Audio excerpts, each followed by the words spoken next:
Привет, друзья! Вы на канале «Путешествуй вкусно». Меня зовут Кирченко Юлия. Сегодня в этом ролике, который называется «Дача», я хочу вам показать, что даже поездка на даче может быть путешествием, которое обогатит ваши знания, ну и немножечко разорвет рецепторы.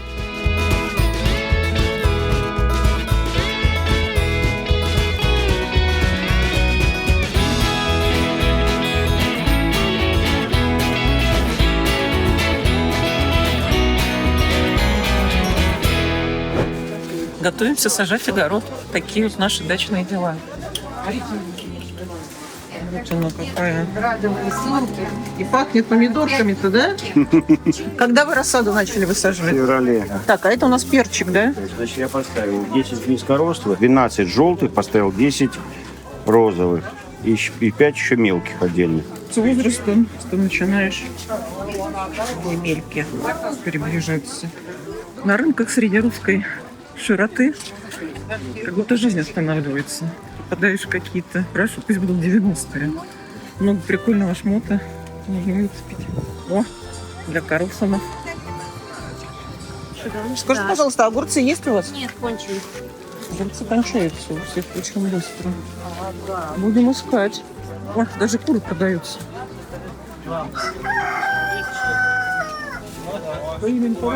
Какой ты красавец!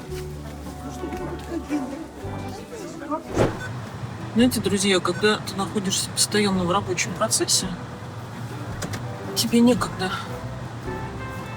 кроме командировок, никуда выезжать, ты выезжаешь.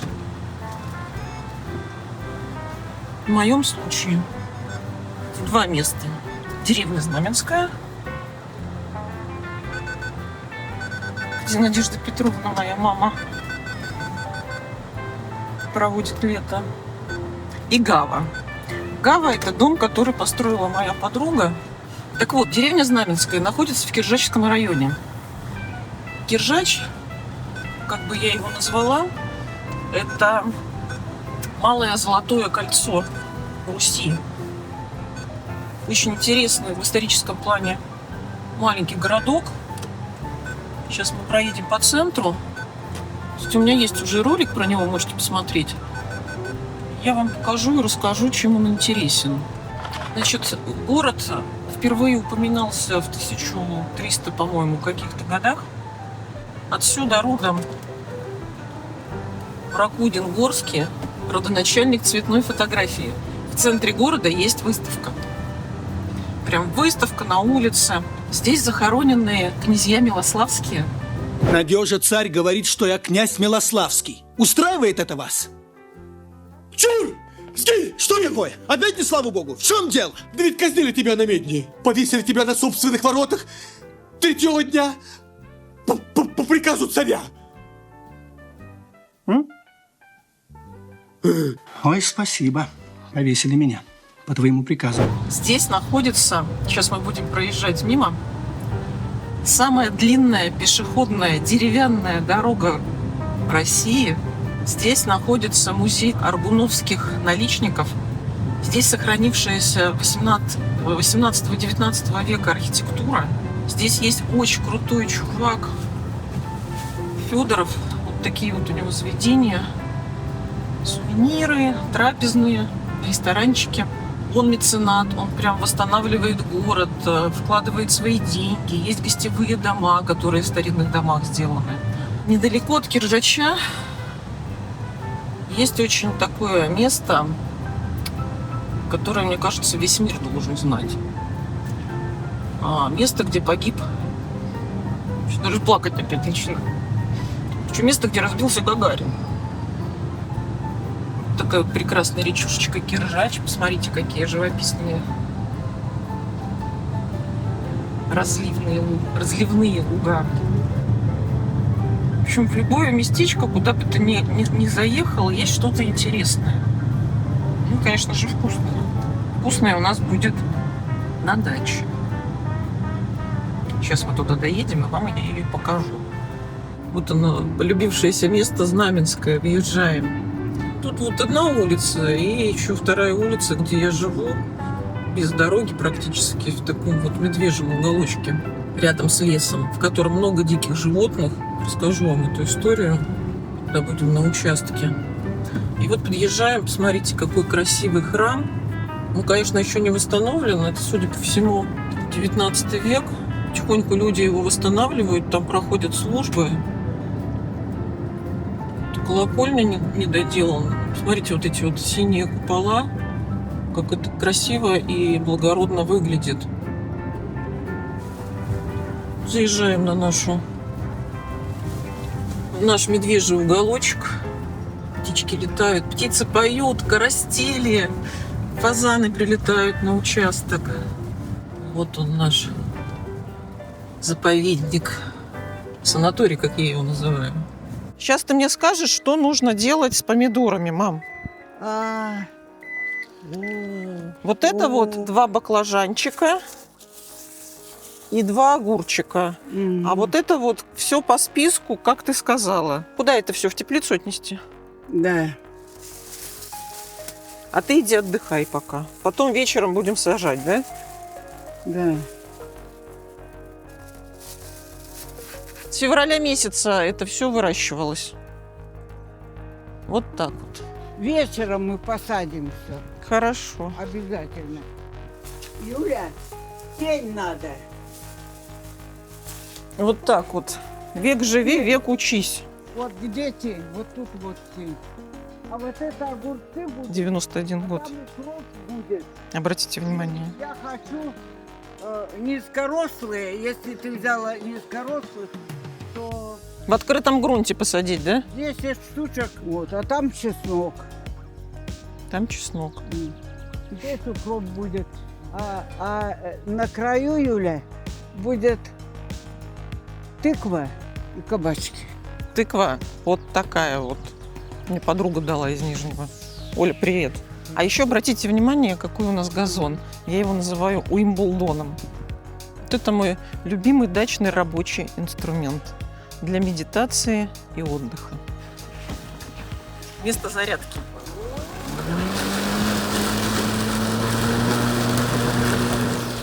Друзья, на даче в жаркий, почти под 30 градусов, конец мая день, хочется приготовить что-нибудь такое, знаете, освежающего, легкого и полезного. И я настоятельно рекомендую, сейчас покажу вам, как приготовить литовский холодный суп. Да, может быть, это не патриотичное название с точки зрения Литвы, но, тем не менее, он считается именно литовским. Хотя это может быть там свекольник или холодник какой-нибудь. Видите, даже плитка дачная, такая вот походная. Прежде я запекла уже этого года молодую свеколку в духовке. Вот на такую емкость нам будет достаточно 4 штучки среднего калибра. Что для этого холодного супа нужно? Свекла, пару огурчиков, кефир. В нашем случае это суздальский. Дай им Бог здоровья и процветания, как после фильма с Путиным, рязанскому кефиру. Любая зеленуха. В нашем случае это колба, она же черемша. Ее я привезла из города Кемерово. Пучок за 100 рублей купила. Я привезла несколько пучков. Очень вкусная, потрясающая вещь. Если, не дай бог, будете где-то в Сибири и увидите, что там какие-нибудь детки или бабушки продают вот это вот растение, берите по много пучков. Прекрасно идет в прикуску, хрустит. Вот, смотрите. Легкий чесночный вкус. Не щипящий, не острый, нейтральный. Комар встал на крыло и покусывает. Вот за моей спиной находится то, что вас спасет от укусов. Действующее вещество диметинден. Сейчас это была профдеформация, если кто-то не понимает. Суп этот естся с горячей молодой картошкочкой. Ну или не молодой. Жопки обрезали. Огурцы, кстати, в сельпо 160 рублей килограмм. Помидоры в районе 300. Да, и нам еще понадобятся яйца. Я их уже отварила. Берем терку. Ну, я беру, можно мелкую, можно покрупнее. Как ты хочешь? Покрупнее. Покрупнее. Вообще свекла удивительный продукт. Я тут была в Вологде и в ресторане попробовала вяленую свеклу с козьим сыром. Это была какая-то фантастика. Вологду я вам тоже покажу. Это мой один из командировочных городов.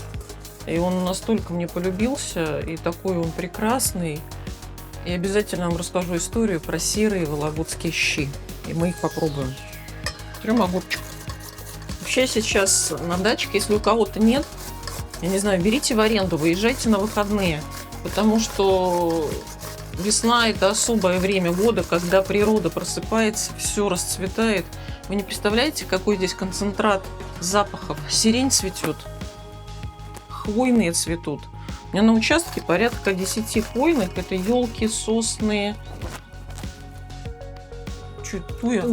Туя. Сирень, орех, терн, яблони. Груша уже, кстати, отцвела. Шиповник, ну то есть дикая роза, представляете? Жасмин. Это воздух можно пить. А как же здесь спится невероятным образом? Вот я до этого была практически 2 ночи без сна. Полет в Кемерово достаточно тяжелая командировка, ночной перелет. И вот я вчера вечером выехала, через пробку проехала. Практически 2 ночи там спала часа по 2, по 3. И здесь я уже в 7 утра. Я уже была как огурец, косила траву. Какой приятный хруст даже из-под ножа. Ну что, сейчас ничего нет в огороде, есть только молодой зеленый лучок, который мы с мамой посадили на 2-е майские. Вообще, на самом деле, земля очень увлекает. Вот маме 91 год.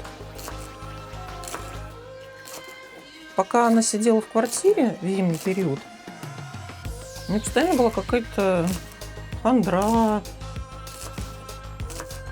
настроение не то. А сейчас, вот она вчера вечером,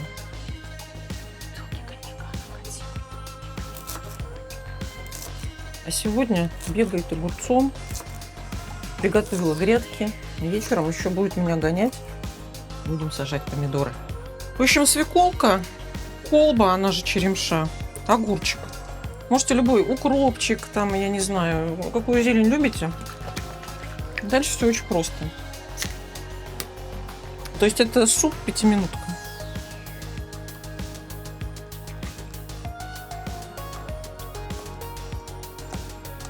Смотрите, как белое с бордовым смешивается. Дальше туда яичко добавляется. Можно четвертинками, можно половинками.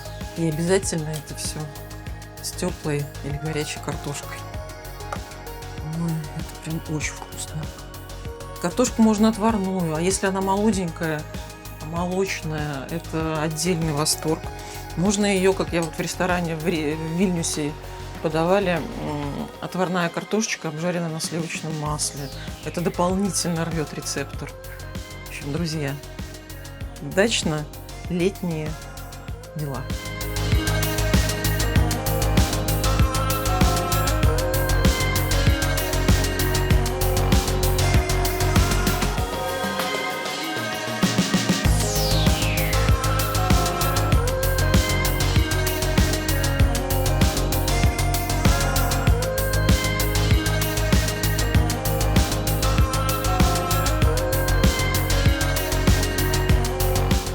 Короче, тут время останавливается, мозг выключается, микрофоны забываются.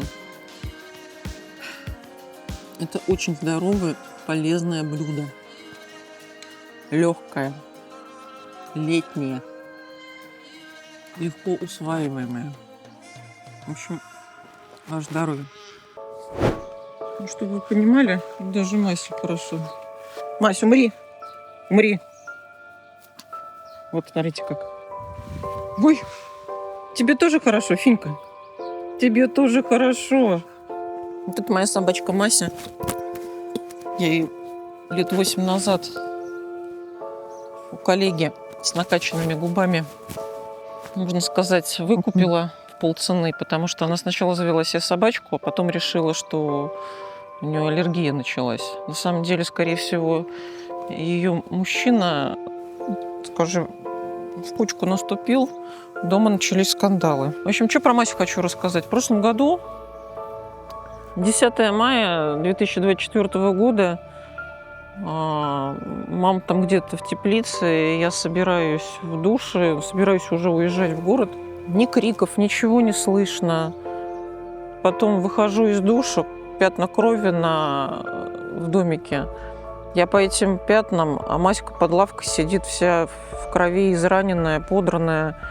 То есть никто ничего не слышал, никто ничего не видел. На территорию участка проникло дикое животное. Скорее всего, судя по Масиным ранам, это было либо лиса, либо рысь. Но сразу же в Киржач я быстро на машине срочно в ветеринарку. Ее в первую очередь взяли на операцию. Жуть. Я не буду показывать никакие фотографии, они у меня остались. Это страшная картина была. В общем, Маську спасали всем миром. Было где-то порядка 4 операций. Про деньги я уже не говорю. Но вот собачка выжила. Хотя многие говорили: усыпите, Юля, усыпите. Нет, за Маську боролись, и она сама боролась за жизнь. И вот такая чудесная, ну, немножко дурная, конечно, у меня есть собачка. Спасибо всем, кто помогал Маську выхаживать. Вика, тебе спасибо. Иван Иванович, тебе особенно спасибо. Когда Иван Иванович 2 раза через всю Москву в клинику на операцию, потом забирать. Я в командировках, мне не посидеть с собачкой. В общем, тяжело все это было, но вроде, вон, смотрите, какая. Помните, как у Грибоедова? «О, шпиц, мой милый шпиц, не более наперстка». Кажется, так. Если не так, пишите в комментариях. Друзья, вот рассада в тени тут до вечера просидела. Сейчас пойдем сажать. Вот эти два давай слушай. Вот тут Земля Так. пушистая. а потом вот так и вот так. По диагонали, да? Да. Чтоб не вот так вместе как бы были. Ну поглубже, Юля. По 2 раза делай. Короче, берем лейку и на 3 лунки. Обильно посыпаем, поливаем. Вода у нас подогретая. Да. Вытаскиваем, зажимаем. Ой, тихо, сломается. Вот. Вот корневая система как выглядит. Да. Давай начнем отсюда.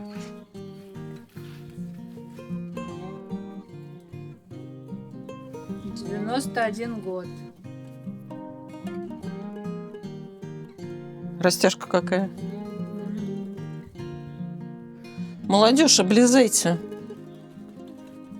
Вообще все, что связано с землей, это очень большой труд. Поэтому цените каждый огурчик, каждый помидорчик, каждую картофелинку. Еще мы сегодня будем готовить гороховый суп на костре. Еще одно очень вкусное дачное блюдо, очень бюджетное. Тут в деревне на выходных продают свинину. Вот я беру грудинку, она прям стоит, ну, не знаю, может, рублей 200 килограмм. В общем, в фольге картошка с луком, со свининой – это отдельный восторг. Надо подготовить мне для костра.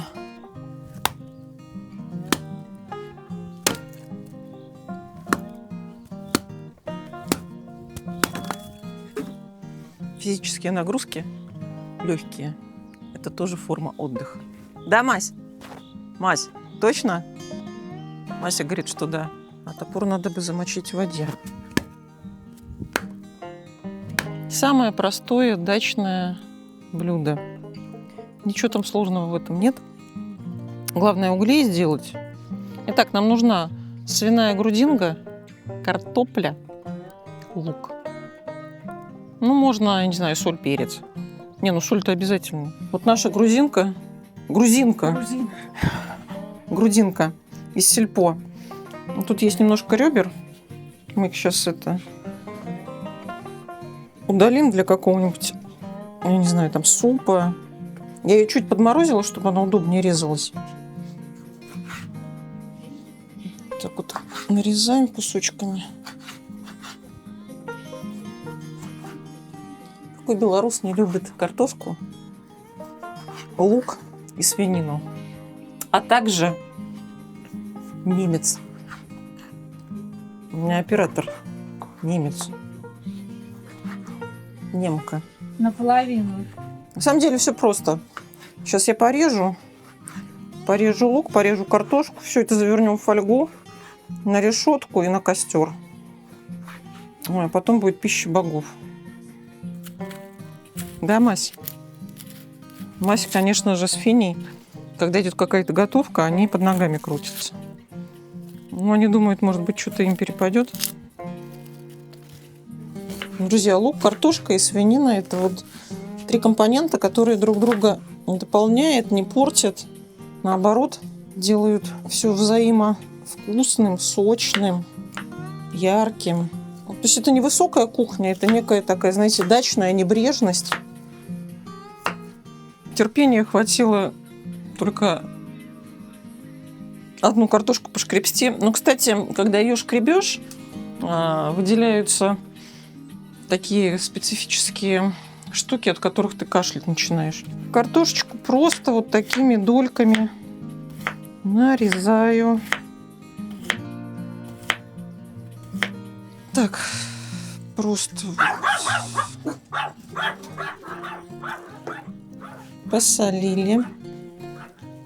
Все вот так вот пережамкали. Берем решеточку.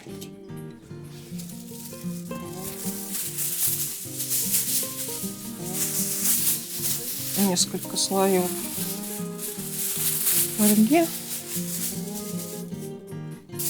Чуть-чуть масла капну.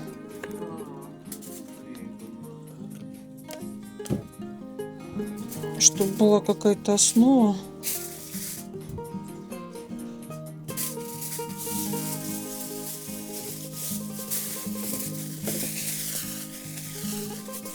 Таким сворачиваем конвертиком.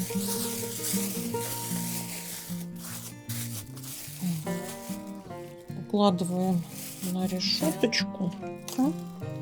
Поехали.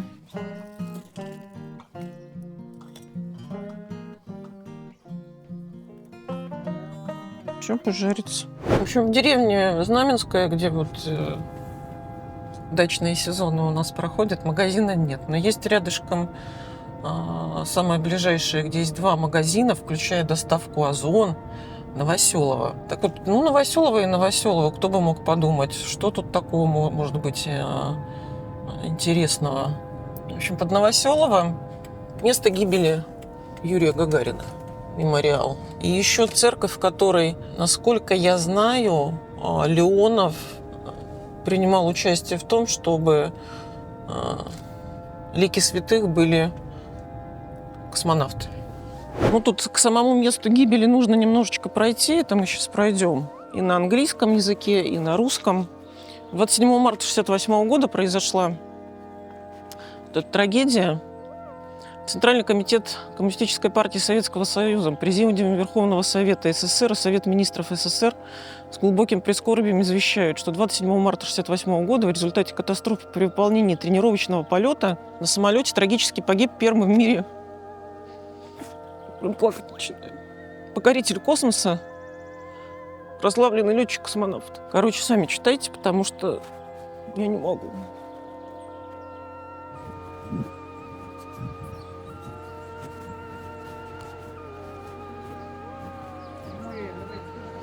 Вообще Гагарин, конечно, просто достояние всего мира. Невероятно харизматичный. И если посмотреть какие-то про него документальные фильмы, я не знаю, просто рок-стар. Да, друзья, за 2 года провели огромную работу и прям такой памятник отгрохали.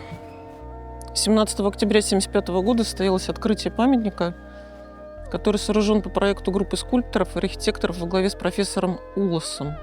Вот мы как попали-то на экскурсию, много интересного я для себя узнала. Во-первых, что памятник этот в виде профиля крыла сделан.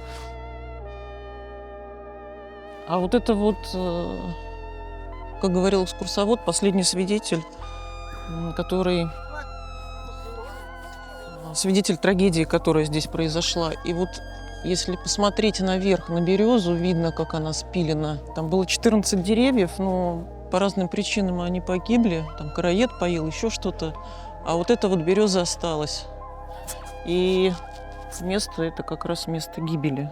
Очень здорово, что благоустраивают, что вот детей возят. Когда я приезжала, здесь он только стоял, не было вот этой конструкции. Вот Алексей Леонов называл этот МиГ-29 самолет мечты. У Гагарина разбились они на другом самолете. Он, кстати, тоже тут есть. Еще ни табличек, ничего нет. Выглядит, конечно, впечатляюще. Означает, что нужно все равно стремиться вверх, ввысь, вперед, несмотря на трудности или какие-то невзгоды. В общем, будете в Киржаче, не поленитесь, обязательно сюда заедьте, потому что место памяти, место гордости, наверное. Мы въезжаем в город Покров. Ну, я иногда езжу на дачу через Киржач, а так как сейчас открыли платную дорогу, и как раз путь лежит через Покров. Ну, Покров, с одной стороны, вроде такой он, может, и носит какой-то исторический характер, но я ничего интересного про него не вычитала. Кроме пары моментов. Значит, там есть очень строгая тюрьма, и там есть, я считаю, что это прям деликатес. Покровский пряник. Сейчас мы заедем в фирменный магазин. Почему он мне близок, этот покровский пряник? Потому что он по вкусу похож на мой торт, про которого я уже все уши прожужжала. Друзья, тут по обе стороны, как въезжаешь и как выезжаешь, есть вот эти вот пряничные магазины. Вот, например, их два, но они разные. Нужно идти вот в этот магазин. Здесь вот именно те, которые я настоятельно вам всем рекомендую. Мне кажется, это лучший подарок. И вкусно, очень красиво. Есть вот такие вот маленькие. Там с днем рождения. Я вот с 9 мая покупала. Какими-то зверушками. Это шикарный подарок, если вы едете к каким-нибудь своим друзьям за границу. Мы вот их возили в Америку. Тут вот есть вареная сгущенка курага. Но самое крутое – это вареная сгущенка и грецкий орех. Это прям ваш топчик, да? Очень вкусные, я от них в восторге. Вот есть еще прянь-бургер. Чего только не придумают. Тут самые простые, базовые. Вон, видите, там грецкий орех. Ну, напоминает мой торт, потому что у меня тоже в торт входит грецкий орех и сгущенка. А вот эти, они прям в кейсе в закрытом. 400 рублей. В общем, будете ехать мимо, обязательно покупайте. Облетев Землю в корабле-спутнике, я увидел, как прекрасна наша планета. Люди, будем хранить и приумножать эту красоту, а не разрушать ее. Пока люди не слушаются, к сожалению.